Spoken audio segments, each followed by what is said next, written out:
अगर आप भी वाच्य में कंफ्यूज रहते हैं, आपको नहीं समझ में आता है कि किस वाक्य में कर्तृ वाच्य है, किसमें कर्म वाच्य है या किसमें भाव वाच्य है, तो आज की इस वीडियो को देखने के बाद आपका सारा कंफ्यूजन दूर हो जाएगा और आपका वाच्य से संबंधित कोई भी प्रश्न गलत नहीं होगा। तो चलिए फ्रेंड्स, वीडियो को स्टार्ट करते हैं। वाच्य किसके अनुसार बनता है? कर्ता के, कर्म के, भाव के या उपरोक्त सभी? तो वाच्य जो है कर्ता के अनुसार भी बनता है, कर्म के अनुसार भी बनता है और भाव के अनुसार भी बनता है।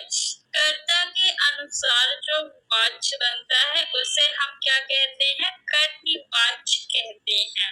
और कर्म के अनुसार जो वाच्य बनता है उसे हम क्या कहते हैं? कर्मवाच्य कहते हैं। और भाव के अनुसार जो वाक्य वाच्य बनता है उसे क्या कहते हैं? हम लोग भाववाच्य कहते हैं। तो वाच्य के कितने भेद होते हैं? 3 भेद होते हैं। कौन कौन से? कर्तृवाच्य, कर्मवाच्य और भाववाच्य। वाच्य के कितने प्रकार हैं? तो वाच्य के 3 प्रकार होते हैं। कौन कौन से? कर्तृवाच्य, कर्मवाच्य और भाववाच्य। कर्तृवाच्य, कर्मवाच्य और भाववाच्य। अब इसको पहचानने की ट्रिक क्या है? तो देखिए, कर्तृवाच्य में कर्ता के बाद ने आएगा या फिर शून्य कारक चिन्ह आएगा। शून्य कारक चिन्ह का क्या मतलब है? कि कारक चिन्ह वाक्य में नहीं रहेगा। कर्ता के बाद अगर ने कारक चिन्ह दिख जाए या फिर कोई कारक चिन्ह नहीं है तो वो कर्तृवाच्य होगा। और कर्मवाच्य को पहचानने की ट्रिक क्या है? कि कर्ता के बाद के द्वारा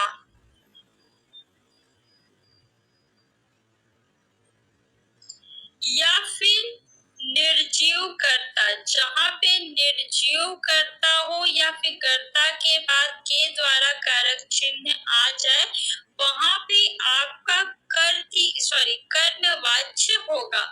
भाववाच्य को पहचानने की ट्रिक क्या है? कि कर्ता के बाद से आएगा। कर्ता के बाद क्या आएगा? से आएगा और वाक्य में नहीं भी दिया रहेगा। 99% वाक्य में आपका जो है भाववाच्य में कर्ता के बाद से रहेगा और वाक्य में नहीं भी रहेगा। 1% ऐसे वाक्य होते हैं जिसमें आपका से और नहीं रहता है। तो आप उसको कैसे पहचानेंगे? तो क्रिया की प्रधानता होती है भाववाच्य में। किसकी प्रधानता होती है? क्रिया की प्रधानता होती है। आगे जब हम क्वेश्चंस करेंगे तो आपको अच्छे से समझ में आ जाएगा। चलिए फ्रेंड्स, क्वेश्चंस देखते हैं।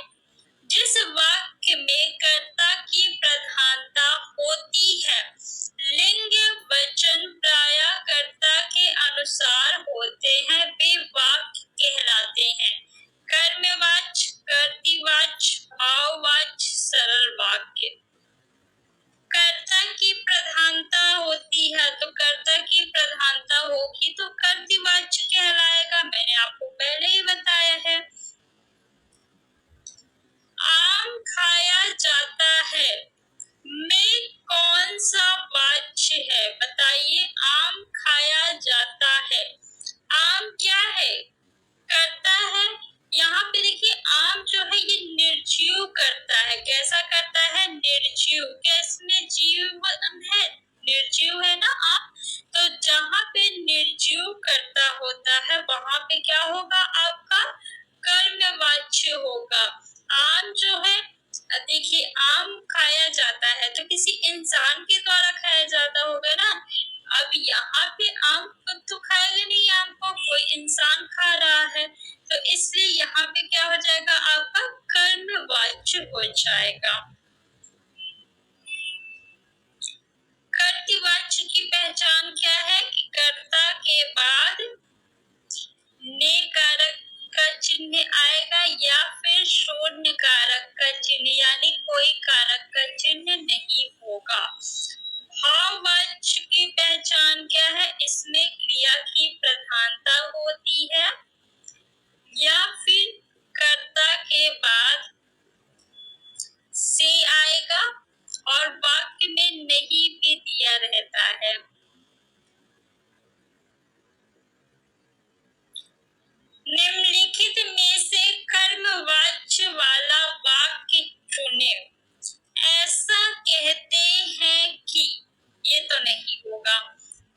लिख नहीं सकते। क्या इसमें कर्मवाच्य है? कर्मवाच्य की पहचान क्या है कि कर्ता, कर्ता के बाद क्या आएगा?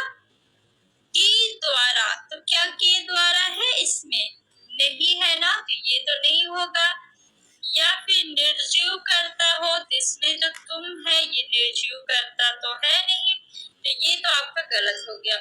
बिल्ली के हाथों चूहा मारा गया।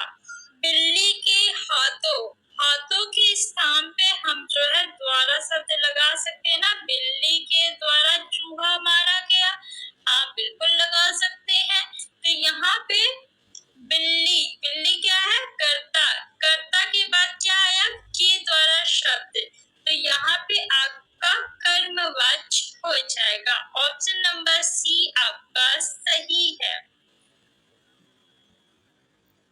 मरण वचन जब सीता बोला पंक्ति का प्रयोग हुआ है।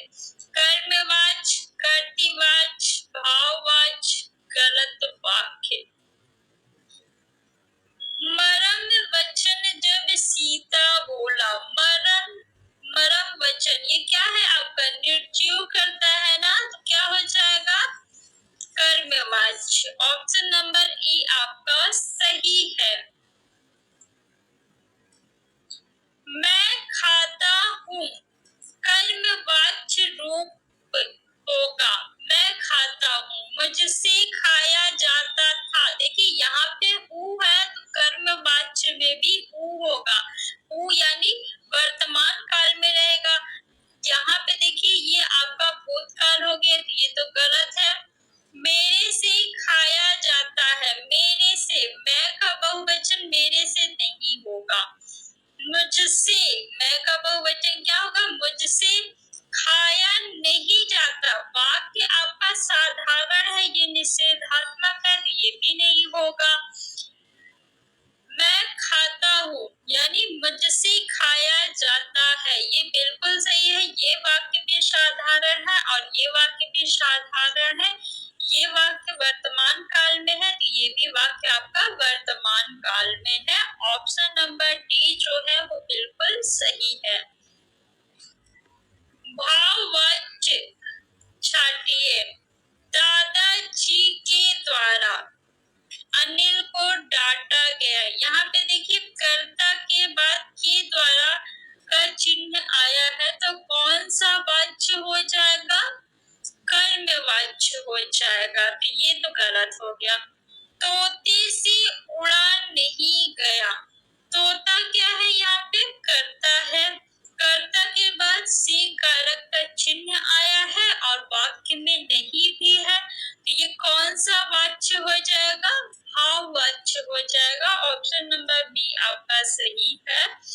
अशोक ने आइसक्रीम खाई। यहाँ पे कर्ता कौन है? अशोक है। कर्ता के बाद ने कारक का चिन्ह आया है, तो जब कर्ता के बाद ने कारक का चिन्ह आता है तो वहाँ पे कर्तृवाच्य होता है, तो इसमें कौन सा वाच्य है? कर्तृवाच्य है।